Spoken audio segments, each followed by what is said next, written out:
Good morning and welcome as we continue our daily devotions reading through the book of Hebrews. Today we're going to be looking at Hebrews chapter 5 and just a few verses 11 to 14.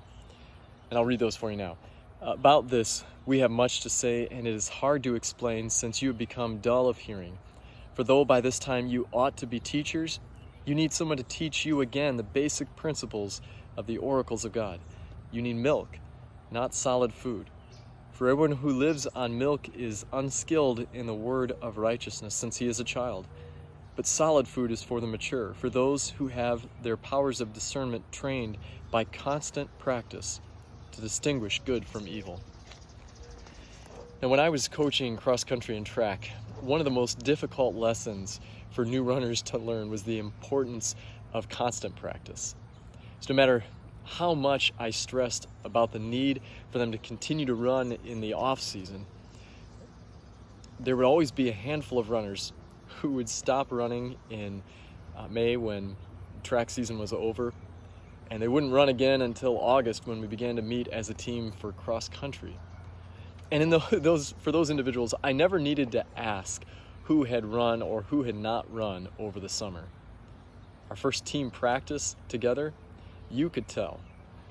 The heavy breathing, the pained expressions, the side stitches, they were all telltale signs of former runners who were out of shape.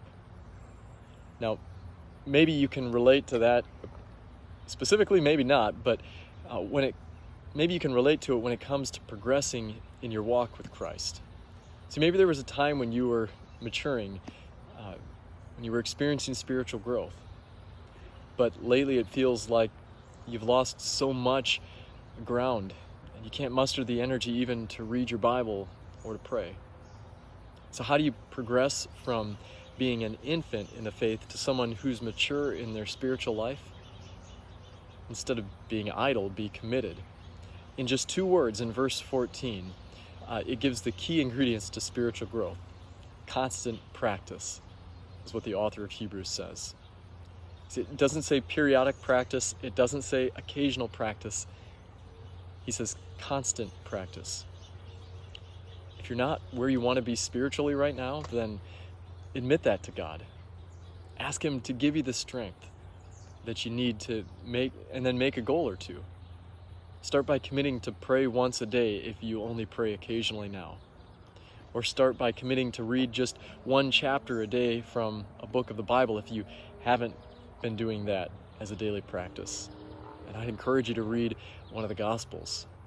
They give us the account of Jesus, who is the fulfillment, the reason that God has given the scriptures to us. And pray. Now, like running, it gets easier with constant practice. Have a great day.